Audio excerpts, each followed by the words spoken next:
Hi dear, എല്ലാവർക്കും പുതിയൊരു വീഡിയോയിലേക്ക് സ്വാഗതം. സോ ഈ ഒരു ലെക്ചറിൽ നമ്മൾ പഠിക്കാൻ പോകുന്നത് CSSലുള്ള വേരിയബിൾസിനെ കുറിച്ചിട്ടാണ്. ഓക്കെ, സോ വേരിയബിൾസ് എന്ന് പറഞ്ഞു കഴിഞ്ഞാൽ ആക്ച്വലി ജാവാസ്ക്രിപ്റ്റിലൊക്കെ വരുന്ന ഒരു കോൺസെപ്റ്റ് ആണ്. അതുപോലെ തന്നെ SCSSൽ നമ്മൾ വേരിയബിൾസ് ഉപയോഗിക്കാറുണ്ട്. CSSൽ പുതിയതായിട്ട് വന്നിട്ടുള്ള ഒരു പുതിയ ഫീച്ചറാണ് വേരിയബിൾസ് എന്ന് പറഞ്ഞ ഫീച്ചർ. ഇത് എന്തിനാന്ന് വെച്ച് കഴിഞ്ഞാൽ നമുക്ക് ടെമ്പററി ആയിട്ട് എന്തെങ്കിലും ഒരു വാല്യൂ ഇതിന്റെ അകത്ത് സേവ് ചെയ്ത് വെക്കണം എന്നിരിക്കാൻ നിങ്ങൾക്ക് വേരിയബിൾസ് യൂസ് ചെയ്യാൻ പറ്റും. ഇപ്പോൾ ഉദാഹരണത്തിന് അപ്പൊ ഞാൻ ഒരു വെബ്സൈറ്റ് ക്രിയേറ്റ് ചെയ്യാണ്. അതിനകത്ത് ഞാൻ ഒരു തീമിങ് യൂസ് ചെയ്യുന്നുണ്ടെന്ന് വിചാരിക്കും. ഞാനിപ്പോൾ ഒരു ബ്ലൂ കളർ യൂസ് ചെയ്യുകയാണ്.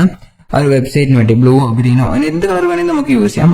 നമുക്ക് ഇപ്പൊ ഞാൻ ഉപയോഗിക്കാൻ പോകുന്ന ഒരു ബ്ലൂ കളറാണ്. അപ്പം അതുപോലെ ബ്ലൂ കളേഴ്സ് ഉപയോഗിക്കുമ്പം ഒരേ കളർ തന്നെ പല സ്ഥലത്ത് ഉപയോഗിക്കേണ്ടി വരുമ്പോൾ നമ്മൾ ആ കളർ കോഡ് കോപ്പി ചെയ്ത് വെച്ചിരിക്കണം. ഓക്കെ, അതിന് പകരം നമുക്ക് ആ ഒരു കളർ കോഡ് ഒരു വേരിയബിളിൻ്റെ അകത്ത് സേവ് ചെയ്ത് വെച്ച് ആവശ്യമുള്ളപ്പോഴൊക്കെ ആ ഒരു കളർ കോഡ് നമുക്ക് കോൾ ചെയ്യാൻ പറ്റും. ഉദാഹരണത്തിന് ഞാനിവിടെ ഒരു ഡിവിഷൻ ക്രിയേറ്റ് ചെയ്തിട്ടുണ്ട്. ഞാൻ ജസ്റ്റ് ഈ ഒരു ഡിവിഷൻ ഓക്കെ അതിൻ്റെ അകത്ത് പാരഗ്രാഫ് ഉണ്ടായിരുന്നു, ഞാൻ ജസ്റ്റ് റിമൂവ് ചെയ്തു. അതുപോലെ തന്നെ ഈ ഒരു ഡിവിഷനെ റിമൂവ് ചെയ്യാണ്. ഓക്കെ, എന്നിട്ട് ഞാനിവിടെ ഒരു പുതിയൊരു ഡിവിഷൻ ക്രിയേറ്റ് ചെയ്യുകയാണ്. ഓക്കെ, ഡിവിഷന് ഞാനൊരു ID കൊടുക്കുവാണ്. ഓക്കെ, ID കോൾ 1 എന്ന് പറഞ്ഞ് കൊടുക്കുവാണ്. ഓക്കെ, ഇനി ഇതിന്റെ 2-3 കോപ്പീസ് ഞാൻ ക്രിയേറ്റ് ചെയ്യാൻ പോവാണ്. ഓക്കെ, ഒരു 4 കോപ്പീസ് ഞാൻ ക്രിയേറ്റ് ചെയ്തിട്ടുണ്ട്. ഓരോന്നിനും നെയിം ഞാൻ 2 എന്ന് പറഞ്ഞ് കൊടുത്തിട്ടുണ്ട്. അടുത്തതിന് ഞാൻ 3 എന്ന് പറഞ്ഞ് നെയിം കൊടുക്കുകയാണ്. അടുത്തതിന് ഞാൻ 4 എന്ന് നെയിം കൊടുക്കുകയാണ്. ഓക്കെ, നിങ്ങൾക്ക് മാറ്റി മാറ്റി നെയിംസ് കൊടുക്കാം. ഓക്കെ, ഇനി എനിക്ക് ഈ ആദ്യത്തെ കളറിന്, അതായത് ഇതിന് റെഡ് കളർ കൊടുക്കണം. ഓക്കെ, റെഡ് എന്ന് പറഞ്ഞ കളർ കൊടുക്കണം. അതുപോലെ തന്നെ ഇതിന് എന്ത് കളർ കൊടുക്കണം? ഗ്രീൻ കളർ കൊടുക്കണം. ഓക്കെ, ഇതിനും എനിക്ക് റെഡ് തന്നെ കൊടുത്താൽ മതി, ബട്ട് ഇതിന് എനിക്ക് ഗ്രീൻ കളറാണ് കൊടുക്കേണ്ടത്. ഓക്കെ, അതുപോലെ തന്നെ ഇതിനും ഗ്രീൻ കളറാണ് കൊടുക്കേണ്ടത്. ഓക്കെ, ബട്ട് എനിക്കിതിന് കറക്റ്റ് റെഡ് ഗ്രീൻ എന്ന് ഉപയോഗിച്ച് കഴിഞ്ഞാൽ എനിക്കിതിനൊരു ലൈറ്റ് ഗ്രീൻ കൊടുത്താൽ മതി. റെഡ് കളർ എന്ന് പറഞ്ഞു കഴിഞ്ഞാൽ അത്ര ഹാർഡായിട്ടുള്ള റെഡ് കളർ എനിക്ക് കൊടുക്കണ്ട, അതായത് തിന്നായിട്ടുള്ള റെഡ് കളർ കൊടുക്കണ്ട. എനിക്ക് തന്നെ ഡീഫോൾട്ട് ആയിട്ട് ചൂസ് ചെയ്യുന്ന ഒരു കളറാണ് കൊടുക്കേണ്ടത്. ഓക്കെ, അത്തരം സാഹചര്യത്തിൽ ഞാൻ ആ കളർ കോഡ് നമ്മളിപ്പോൾ നോർമലായിട്ട് പ്രോപ്പർട്ടീസ് എഴുതുവാണെങ്കിൽ ഹാഷ് ഇട്ടതിന് ശേഷം നമുക്ക് കോൾ 1-നും അതുപോലെ തന്നെ കോൾ 3-ക്കും ആണ് എനിക്ക് ഈ കളർ കൊടുക്കേണ്ടത്. ഓക്കെ, അപ്പൊ ഞാൻ ജസ്റ്റ് ഒരു കോമ ഇട്ട് കോൾ 3 എന്ന് പറഞ്ഞു കൊടുത്തിട്ട് ഓക്കെ, ഇതിന്റെ അകത്ത് background colour okay background colour red എന്ന് പറഞ്ഞു കൊടുത്തിട്ടുണ്ട്. ഇതേപോലെ തന്നെയാണ് കോൾ 2-നും കോൾ 4-നും നമുക്ക് കൊടുക്കേണ്ടത്. ഓക്കെ, കോൾ 2-ന് ഞാൻ ഒരു കളർ കൊടുക്കാൻ പോവാണ്.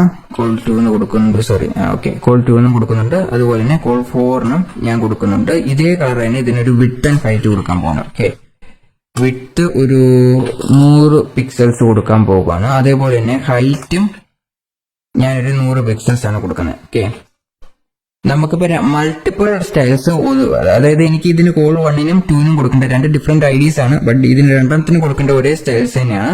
അതുകൊണ്ട് നമ്മൾ ഇതുപോലെ കോമ ഇട്ട് എഴുതാൻ നമുക്ക് സാധിക്കും. പക്ഷെ കോമ ഇടുമ്പോൾ നമ്മൾ ശ്രദ്ധിക്കേണ്ട ഒരു കാര്യമുണ്ട്, രണ്ടിനും നമ്മൾ ഹാഷ് സിമ്പിൾ, ഇപ്പൊ ക്ലാസ് IDs ആണ് നിങ്ങൾ ഉപയോഗിക്കുന്നതെങ്കിൽ ഇതിന്റെ അകത്ത് ഹാഷ് സിമ്പിൾ മസ്റ്റ് ആയിട്ട് ഇട്ട് കൊടുത്തിരിക്കണം, രണ്ടെണ്ണത്തിനും ഇട്ട് കൊടുത്തിരിക്കണം. ഓക്കെ, ഇനി ഡോട്ട് ആണ് ഉപയോഗിക്കുന്നതെങ്കിൽ നിങ്ങൾ ഡോട്ട് ഇവിടെ മസ്റ്റ് ആയിട്ട് ഇട്ട് എഴുതണം. കോമയും ഇമ്പോർട്ടന്റ് ആയിട്ടുള്ള കാര്യമാണ്. കോമ ഇട്ടില്ലെങ്കിൽ നമുക്ക് എറർ ആയിരിക്കും വരുന്നത്. ഓക്കെ, കോമസ് ഇടാതെ ഇടുന്നത് ശരിക്കും പറഞ്ഞാൽ ചൈൽഡ് സെലക്ടേഴ്സിനെ ഉപയോഗിക്കാം. നമ്മൾ സെലക്ടേഴ്സിനെ കുറിച്ച് പഠിച്ചപ്പം ചൈൽഡ് സെലക്ടേഴ്സിനെ ഉപയോഗിക്കാം. ഒന്നെങ്കിൽ കോമ ഇട്ട് കഴിഞ്ഞാൽ ഈ കോൾ 2, അതായത് കോൾ 4 കോളം 2-ന്റെ അകത്താണ് ഇരിക്കുന്നതെങ്കിൽ നമുക്ക് ഇങ്ങനെ എഴുതാൻ സാധിക്കും. ഓക്കെ, അതല്ലെങ്കിൽ നമുക്ക് ഇങ്ങനെ എഴുതാൻ സാധിക്കും, ചൈൽഡ് സെലക്ടേഴ്സിനെ സെലക്ട് ചെയ്യാനായിട്ടാണ്. ഓക്കെ, അപ്പം അതല്ല, രണ്ടും ഡിഫറെന്റ് ആയിട്ടുള്ള കാര്യങ്ങളാണെങ്കിൽ നമ്മൾ മസ്റ്റ് ആയിട്ട് കോമ ഇട്ടിരിക്കണം. ഓക്കെ, അപ്പൊ ഇവിടെ നിങ്ങൾക്ക് കാണാൻ സാധിക്കും ഞാൻ ഡിഫറെന്റ് കോളംസ് ക്രിയേറ്റ് ചെയ്തിട്ടുണ്ട്. ഇതിന് രണ്ടാമത്തേന് ഞാൻ വിട്ട് കൊടുത്തിട്ടില്ല, ഹൈറ്റ് ആൻഡ് വിട്ട് കൊടുത്തിട്ടില്ല, അതുകൊണ്ടാണ് ഇങ്ങനെ വരുന്നത്. അപ്പൊ ഞാൻ അതിന് രണ്ടാമത്തേന് ഹൈറ്റ് ആൻഡ് വിട്ട് കൊടുക്കാൻ പോവാണ്. ഓക്കെ, ഇനി ഇതിന്റെ അകത്ത് ഞാൻ റെഡ് കളറിന് ഇതിന് പകരം ഞാൻ ഇവിടെ ഗ്രീൻ കളറാണ് കൊടുക്കാൻ പോകുന്നത്.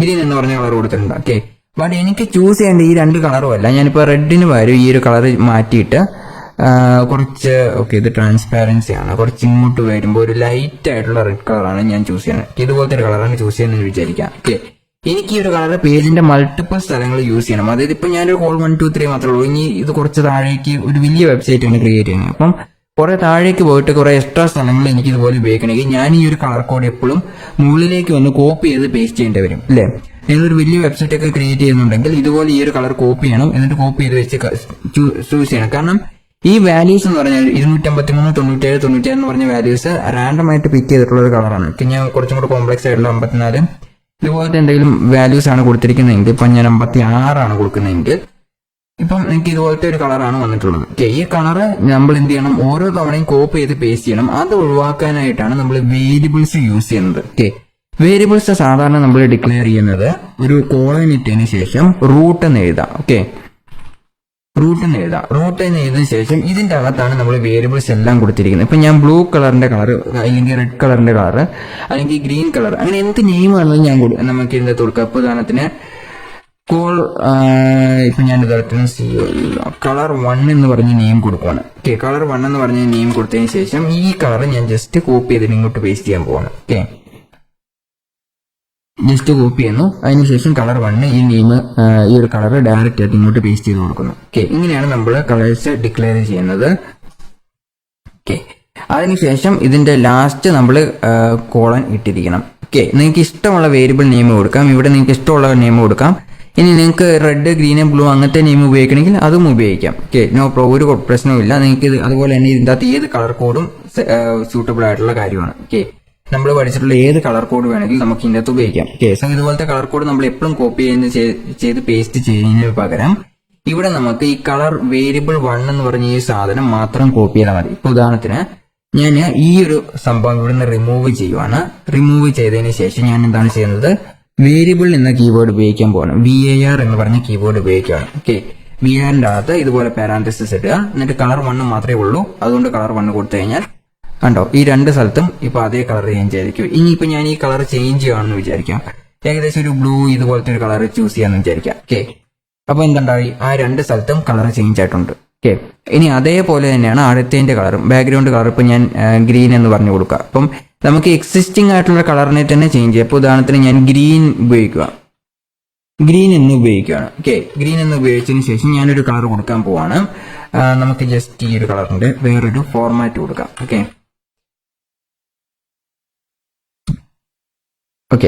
ഇപ്പൊ നമുക്ക് ഇതിന്റെ അകത്ത് കളേഴ്സ്, ഡിഫറെന്റ് കളേഴ്സ് ചൂസ് ചെയ്യാൻ പറ്റും. ഇപ്പൊ ഞാൻ ഗ്രീന് പകരം ഏകദേശം ഈ ഒരു ഗ്രീൻ ആണ് ഞാൻ ചൂസ് ചെയ്യുന്നത്. ഒരു ലൈറ്റ് ആയിട്ടുള്ള ഒരു ഗ്രീൻ ആണ് ഞാൻ ചൂസ് ചെയ്യുന്നത്. ഇതുപോലത്തെ ഒരു കളറാണ് ഞാൻ ചൂസ് ചെയ്യുന്നത് വിചാരിക്കാം. ഓക്കെ, അപ്പം ഇത് ആക്ച്വലി ഒരു ഹാർഡായിട്ടുള്ള ഗ്രീൻ എന്ന് നമുക്ക് പറയാൻ പറ്റത്തില്ല. ചെറിയൊരു ലൈറ്റ് ഗ്രീൻ കളറാണിത്. അപ്പൊ ഞാൻ ഗ്രീൻ എന്ന് പറഞ്ഞ് ഇവിടെ ആൾറെഡി ഈ ഒരു വേരിയബിൾ എന്ന് ഉപയോഗിക്കാം. നമുക്ക് ഗ്രീൻ എന്ന് പറഞ്ഞ് ഡയറക്റ്റ് ആയിട്ട് എഴുതി വെക്കാൻ പറ്റത്തില്ല, ഇതുപോലെ എഴുതി വെക്കാൻ പറ്റത്തില്ല. അതിന് പകരം VAR എന്ന് ഉപയോഗിക്കാം. വേരിയബിൾ എന്ന് ഉപയോഗിച്ചതിന് ശേഷം രണ്ട് കളർ നിങ്ങൾക്ക് ഇവിടെ കാണാൻ സാധിക്കുന്നതാണ്. ഗ്രീൻ എന്ന് പറഞ്ഞു വരും. ജസ്റ്റ് സേവ് ചെയ്യാം. ഇപ്പം ആ ഒരു ഗ്രീൻ കളറിലേക്ക് മാറിയിട്ടുണ്ട്. ഓക്കെ, ഇതാണ് വേരിയബിൾ എന്ന് പറയുന്നത്. ഓക്കെ, ഈ വേരിയബിൾസിനെ ഇനി വേണമെങ്കിൽ നമുക്ക് ഓവർറൈഡ് ചെയ്യാനും പറ്റും. അതായത് ഒരു വേരിയബിൾസ് ആൾറെഡി ഡിക്ലെയർ ചെയ്തതിന് ശേഷം അതിന്റെ വാല്യൂ വേണമെങ്കിൽ നമുക്ക് പിന്നീട് മാറ്റാൻ പറ്റും. ഉദാഹരണത്തിന് ഞാൻ ഇവിടെ കൊടുത്തിരിക്കുന്ന കളർ എന്ന് പറഞ്ഞാൽ എന്താണ്, കളർ 1 എന്ന് പറഞ്ഞൊരു കളർ കൊടുത്തിട്ടുണ്ട് അല്ലേ. ആൾറെഡി എക്സിസ്റ്റിംഗ് ആയിട്ടുള്ള കളറാണ് ഞാൻ ഇവിടെ കൊടുത്തിട്ടുള്ളത്. ഓക്കെ, ആ ഒരു കളറിനെ കളർ 1ന്റെ കളറിന് ഡീഫോൾട്ട് ആയിട്ട് അസൈൻ ചെയ്ത് വെച്ചിരിക്കുന്ന കളറിനെ എനിക്ക് ചേഞ്ച് ചെയ്യാൻ പറ്റും. ഓക്കെ, ഇപ്പം ഞാൻ ഇതിന് കളർ 1 എന്ന് പറഞ്ഞ് തന്നെ കൊടുക്കുവാണ്. ഓക്കെ, ജസ്റ്റ് 2 കോളൻ ഇട്ടതിന് ശേഷം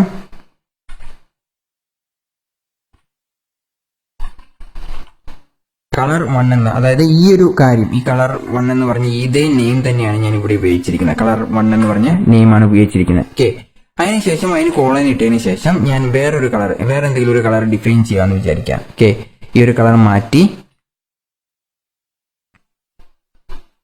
ഓക്കെ, ഇത് ഞാൻ മാറ്റിയിട്ട് ഇതിനിപ്പം ജസ്റ്റ് കളർ 1ൽ ഞാൻ ഈ ഒരു കളറാണ് കൊടുക്കുന്നതെന്ന് വിചാരിക്കാം. ഓക്കെ, അതിനുശേഷം ഞാൻ ഇവിടെ ഗ്രീൻ എന്ന് മാറ്റിയിട്ട് കളർ 1 എന്ന് തന്നെ ഇതിന് നെയിം കൊടുക്കാൻ പോകുവാണ്. ഓക്കെ, അതായത് രണ്ടാമത്തെ, അതായത് ഇപ്പം ഗ്രീൻ ബോക്സിനാണ് കളർ 1 എന്ന് പറഞ്ഞ നെയിം. രണ്ടെണ്ണത്തിനും കളർ 1 തന്നെയാണ് കൊടുത്തിരിക്കുന്നത്. സേവ് ചെയ്യുമ്പോൾ നിങ്ങൾക്ക് കാണാൻ സാധിക്കും ആദ്യത്തെ രണ്ടെണ്ണത്തിന്, അതായത് ഈ ഒരു കോഡ് എക്സിക്യൂട്ട് ചെയ്ത് കഴിഞ്ഞപ്പം നമ്മൾ ഈ കളർ ചേഞ്ച് ചെയ്യുന്നതിന് പകരം നമുക്ക് ചേഞ്ച് ചെയ്യുന്നത് വരെ, അതായത് കളർ 1 പുതിയ വാല്യൂ അസൈൻ ചെയ്യുന്നത് വരെ അതിന്റെ കളർ എന്തായിരുന്നു, ഒരു ബ്ലൂ പോലത്തെ കളർ ആയിരിക്കും. ഓക്കെ, ബട്ട് അത് അസൈൻ ചെയ്തതിന് ശേഷം കളർ എന്താണ് വന്നിരിക്കുന്നത്, പുതിയൊരു കളർ, ഈ ഒരു ഡിഫറെന്റ് ആയിട്ടുള്ള കളർ ആയിരിക്കും. ഓക്കെ, സോ ഇതുപോലെ നിങ്ങൾക്ക് വേരിയബിൾസിന്റെ വാല്യൂസിന് അതല്ലെങ്കിൽ റീഅസൈൻ ചെയ്യാൻ പറ്റും. ഓക്കെ, അതല്ലെങ്കിൽ ഓവർറൈഡ് ചെയ്യാൻ പറ്റും. എക്സിസ്റ്റിംഗ് ആയിട്ടുള്ള വാല്യൂസിനെ ഓവർറൈഡ് ചെയ്യാൻ പറ്റും. ഓക്കെ, ഞാനിപ്പോൾ ഈ ഗ്രീൻ കളറെ യൂസ് ചെയ്യുന്നില്ല, ഓരോ സ്ഥലത്തും യൂസ് ചെയ്യുന്നില്ല. എന്നിട്ട് ഞാനിപ്പോൾ ഇവിടെ ജസ്റ്റ് ഇതുപോലത്തെ ഒരു കളർ കൊടുക്കുവാണ്. കളർ 1ന്റെ വാല്യൂ എന്താണ്, ഏകദേശം ഒരു റോസ് കളർ കൂടെ കൊടുക്കുവാണ്. ഓക്കെ, അപ്പം ആദ്യം ഒരു റോസ് കളർ വന്നിട്ടുണ്ട്. പിന്നെ നമ്മൾ ഇവിടെ അതിന്റെ വാല്യൂ റീഅസൈൻ ചെയ്യുന്നു. റീഅസൈൻ ചെയ്തതിന് ശേഷം ഇതിന് താഴോട്ട് നമ്മൾ എവിടെയൊക്കെ കളർ 1 യൂസ് ചെയ്താലും അവിടെയെല്ലാം ഗ്രീൻ കളർ ആയിരിക്കും വരുന്നത്. ഓക്കെ, സോ ഇങ്ങനെയാണ് ആക്ച്വലി നമ്മൾ ക്വറീസ് അല്ലെങ്കിൽ നമ്മളെന്താണ് വേരിയബിൾസ് ഇതിൻ്റെ അകത്ത് യൂസ് ചെയ്യുന്നത്. ഓക്കെ, വേരിയബിൾസ് ഇത് സാധാരണ SCSS നമ്മൾ വേരിയബിൾസ് ഇതുപോലെ ഒരുപാട് സ്ഥലങ്ങൾ യൂസ് ചെയ്യുന്നതാണ്. ഇതിൽ നമുക്ക് കളേഴ്സ് മാത്രമേ വേരിയബിൾസ് ആയിട്ട് സെറ്റ് ചെയ്യാൻ പറ്റുള്ളൂ. SCSS വരുമ്പോൾ കളേഴ്സ് മാത്രമല്ല കുറേയും കൂടെ കൂടുതൽ ചോയ്സസ് നമുക്ക് ഉണ്ടായിരിക്കും. ഓക്കെ, CSS എന്ന് പറഞ്ഞാൽ CSS വിത്ത് സൂപ്പർ സ്റ്റൈൽസ് എന്നാണ് സാധാരണ പറയുന്നത്. CSS പറ്റാത്ത കുറെ കാര്യങ്ങൾ SCSS പറ്റും. ഓക്കെ, സോ SCSS കുറിച്ച് നമ്മൾ പഠിക്കുന്നതായിരിക്കും, ഡീറ്റെയിൽഡ് ആയിട്ട് തന്നെ പഠിക്കുന്നതായിരിക്കും. ഓക്കെ, സോ ഇതാണ് CSS വേരിയബിൾസ് എന്ന് പറയുന്നത്. വേരിയബിൾസ് എപ്പോഴും ഡിക്ലെയർ ചെയ്യുന്നത് റൂട്ട് എന്ന് എഴുതിയിട്ട് ആദ്യം നമ്മൾ 2 കോളൻ ഇട്ടിരിക്കണം. കോളൻ മസ്റ്റ് ആണ്. ഈ കോളൻ മസ്റ്റ് ആയിട്ട് എഴുതണം. നമ്മൾ സാധാരണ CSS എന്താണ് നമുക്ക് സ്യൂഡോ ക്ലാസ് സ്യൂഡോ എലിമെന്റ്സ് എഴുതുമ്പോൾ ഇതുപോലെ കോളൻ ഇടില്ല. സ്യൂഡോ ക്ലാസ് വരുമ്പോൾ നമ്മൾ എത്ര കോളൻ ഇടുന്നത്? സിംഗിൾ കോളൻ, ഒറ്റ കോളൻ മാത്രമേ നമ്മൾ എടുത്തുള്ളൂ. അതേപോലെ തന്നെയാണ് ഇതിന്റെ വേരിയബിൾസ്. ഈ റൂട്ട് തന്നെ ആയിരിക്കണം ഇവിടെ എഴുതിയിട്ടുണ്ടായിരിക്കുന്നത്. ബാക്കിയുള്ള നെയിം നിങ്ങൾക്ക് ഇഷ്ടമുള്ള നെയിം എഴുതാം. എപ്പോഴും 2 ഡാഷ് ഇട്ടതിന് ശേഷം മാത്രം സ്റ്റാർട്ട് ചെയ്യാം. ഓക്കെ, 2 വേരിയബിൾസ് CSS ഇങ്ങനെയാണ് ഡിഫൈൻ ചെയ്യുന്നത്. 2 ഡാഷ് ഇട്ടതിന് മാത്രം സ്റ്റാർട്ട് ചെയ്യാം, മാറിപ്പോകരുത്. 2 ഡാഷ് ഇതങ്ങ് കളർ വന്ന് ഡയറക്റ്റ് ആയിട്ട് എഴുതി കഴിഞ്ഞാൽ അത് വേരിയബിൾസ് ആയിട്ട് കൺസിഡർ ചെയ്യത്തില്ല. ഇത് വേരിയബിൾസ് ആയിട്ട് കൺസിഡർ ചെയ്യാനായിട്ടാണ് നമ്മൾ തുടക്കത്തിൽ തന്നെ 2 ഡാഷ് ഇടുന്നത്. ഓക്കെ, ഇതുപോലെ 2 ഡാഷ് ഇട്ടതിന് ശേഷം കളർ 1 അല്ലെങ്കിൽ കളർ 2 അങ്ങനെ സ്റ്റാർട്ട് ചെയ്യാം. ഒരിക്കലും ഇത് നെയിംസ് സ്റ്റാർട്ട് ചെയ്യുമ്പോൾ ഇതുപോലെ നമ്പേഴ്സ് സ്റ്റാർട്ട് ചെയ്തുണ്ടോ? നമ്പേഴ്സ് സ്റ്റാർട്ട് ചെയ്യുമ്പോൾ ഇതിന്റെ ആ ഒരു സ്റ്റൈലിന്റെ കളേഴ്സ് നിങ്ങൾക്ക് ചേഞ്ച് ആവുന്ന കാണാൻ സാധിക്കും. അതുപോലെ തന്നെ നിങ്ങൾക്ക് സ്പെഷ്യൽ സിമ്പിൾസ് യൂസ് ചെയ്യാൻ പറ്റത്തില്ല. ഓക്കെ, സ്പെഷ്യൽ സിമ്പിൾസ് എന്ന് പറഞ്ഞാൽ നിങ്ങൾക്ക് ഇൻ ബിറ്റ്വീൻ വേണമെങ്കിൽ അണ്ടർസ്കോർ മാത്രം യൂസ് ചെയ്യാം. ഓക്കെ, വേറെ ഒരു സിമ്പിൾസും യൂസ് ചെയ്യാൻ പറ്റത്തില്ല, അണ്ടർസ്കോർ മാത്രം യൂസ് ചെയ്യാം. ഇപ്പൊ ഇതിന്റെ അകത്ത് ഞാൻ പെർസെന്റേജ് ഇട്ട് കഴിഞ്ഞാൽ ബാക്കിയുള്ള കളേഴ്സ് ചേഞ്ച് ആവുന്ന കാണാൻ സാധിക്കും. ഓക്കെ, സോ അതൊക്കെ സിൻടാക്സ് എറർ ആയിരിക്കും നമുക്ക് വരുന്ന, പ്രോപ്പറായിട്ട് വരത്തില്ല. വേണമെങ്കിൽ മാത്രം അണ്ടർസ്കോർ മാത്രം യൂസ് ചെയ്യാം, ഡാഷ് യൂസ് ചെയ്യരുത്. ഡാഷ് യൂസ് ചെയ്ത് കഴിഞ്ഞാൽ നമുക്ക് എറർ ആയിരിക്കും വരുന്നത്. എല്ലാ ബ്രൗസറിലും ഡാഷ് യൂസ് ചെയ്ത് സപ്പോർട്ട് ചെയ്യില്ല, പക്ഷെ എല്ലാ ബ്രൗസറിലും അണ്ടർസ്കോർ വേണമെങ്കിൽ ഇൻ ബിറ്റ്വീൻ ഉപയോഗിക്കാം. ഓക്കെ, എൻഡിങ്ങിൽ വേണമെങ്കിൽ നിങ്ങൾക്ക് നമ്പർ ഉപയോഗിക്കണം, ഒരു നമ്പർ ഉപയോഗിക്കണം. ബട്ട് ഒരു കാരണവശാലും ഇതുപോലത്തെ സ്പെഷ്യൽ സിമ്പിൾസ് യൂസ് ചെയ്യാൻ പാടില്ല. ഓക്കെ, എൻഡിങ്ങിലും വേണമെങ്കിൽ നിങ്ങൾക്ക് നമ്പേഴ്സ് യൂസ് ചെയ്യാം, വേണമെങ്കിൽ ഒരു അണ്ടർസ്കോറും എൻഡിങ്ങിൽ നമുക്ക് അണ്ടർസ്കോർ യൂസ് ചെയ്യാൻ പറ്റില്ല, എറർ ആയിരിക്കും വരുന്നത്. ഇൻ ബിറ്റ്വീൻ അണ്ടർസ്കോർ യൂസ് ചെയ്യാം, അതായത് ഇൻ ബിറ്റ്വീൻ എവിടെ വേണമെങ്കിലും അണ്ടർസ്കോർ യൂസ് ചെയ്യാം. ഇൻ ബിറ്റ്വീൻ വേണമെങ്കിൽ നമുക്ക് നമ്പേഴ്സും യൂസ് ചെയ്യാം, ബട്ട് സ്പേസ് ഇട്ടിട്ട് നമ്പേഴ്സ് ഉപയോഗിക്കാൻ പാടില്ല. ഇതുപോലെ സ്പേസ് ഇട്ട് നമ്പേഴ്സ് ഉപയോഗിക്കാൻ പാടില്ല, സ്പേസ് ഇല്ലാതെ തന്നെ നമ്പേഴ്സ് ഉപയോഗിക്കാം. അതുപോലെ തന്നെ എൻഡിങ്ങിലും വേണമെങ്കിൽ നമ്പേഴ്സ് ഉപയോഗിക്കാം. ഓക്കെ, സോ പരമാവധി ഇത്തരത്തിലുള്ള വേരിയബിൾസ് ഡിക്ലെയർ ചെയ്യുമ്പോൾ ഒരിക്കലും നമ്പേഴ്സും കാര്യങ്ങളൊന്നും തന്നെ ഉപയോഗിക്കാതെ എന്തെങ്കിലും നിങ്ങൾക്ക് കളർ 1 കളർ 2 അങ്ങനത്തെ എന്തെങ്കിലും നെയിംസ് ഉപയോഗിക്കുന്നതായിരിക്കും. അല്ലെങ്കിൽ പ്രൈമറി കളർ, മെയിൻ ആയിട്ടുള്ള കളറിന് പ്രൈമറി കളർ എന്ന് കൊടുക്കാം. വേണമെങ്കിൽ നിങ്ങൾക്ക് സ്റ്റാർട്ട് ചെയ്യുമ്പോൾ ഇതുപോലെ PRIMARY പ്രൈമറി കളർ. ഇപ്പൊ നിങ്ങൾക്ക് അത് ഡിഫറൻഷിയേറ്റ് ചെയ്ത് മനസ്സിലാക്കാനും പറ്റും. അതായത് P എന്ന് പറഞ്ഞ ക്യാപിറ്റൽ ലെറ്റർ ആണ്, അതുപോലെ തന്നെ C എന്ന് പറഞ്ഞ ക്യാപിറ്റൽ ലെറ്റർ ആണ്. ജാവാസ്ക്രിപ്റ്റിലേക്കൊക്കെ വരുമ്പോൾ നമ്മൾ ഇതിങ്ങനെ എഴുതുന്നതിനെ കുറിച്ച് ഒരുപാട് പഠിക്കുന്നതായിരിക്കും. കാരണം വേരിയബിൾസും കീവേഡ്സിന്റെ ഇടയിലൊന്നും നമുക്ക് സ്പേസ് യൂസ് ചെയ്യാൻ പറ്റാത്തതുകൊണ്ട് 2 ഡിഫറെന്റ് വേർഡ്സ്, ഓരോ വേർഡ്സ് സ്റ്റാർട്ട് ചെയ്യുമ്പോൾ ക്യാപിറ്റൽ ലെറ്റർ ഉപയോഗിക്കുകയാണെങ്കിൽ നമുക്ക് ഡിഫറൻഷിയേറ്റ് ചെയ്ത് മനസ്സിലാക്കാൻ എളുപ്പമായിരിക്കും. ഓക്കെ, സോ ഇപ്പൊ നിങ്ങൾ വേരിയബിൾസ് യൂസ് ചെയ്യുമ്പോൾ ഇതുപോലെ സ്മാൾ ലെറ്റർ തന്നെ ഉപയോഗിച്ചിട്ട് എന്താണ് അതിൻ്റെ അകത്ത് ആ ഒരു കളറിന്റെ നെയിം എന്താണോ ഡയറക്റ്റ് ആയിട്ട് കൊടുക്കുക. ഓക്കെ, അങ്ങനെ കൊടുക്കുമ്പോഴാണെങ്കിൽ കുറച്ച് എടുപ്പാണ്. വേണമെങ്കിൽ പ്രൈമറി കളർ, സെക്കൻഡറി കളർ എന്ന് വേണമെങ്കിൽ യൂസ് ചെയ്യാം.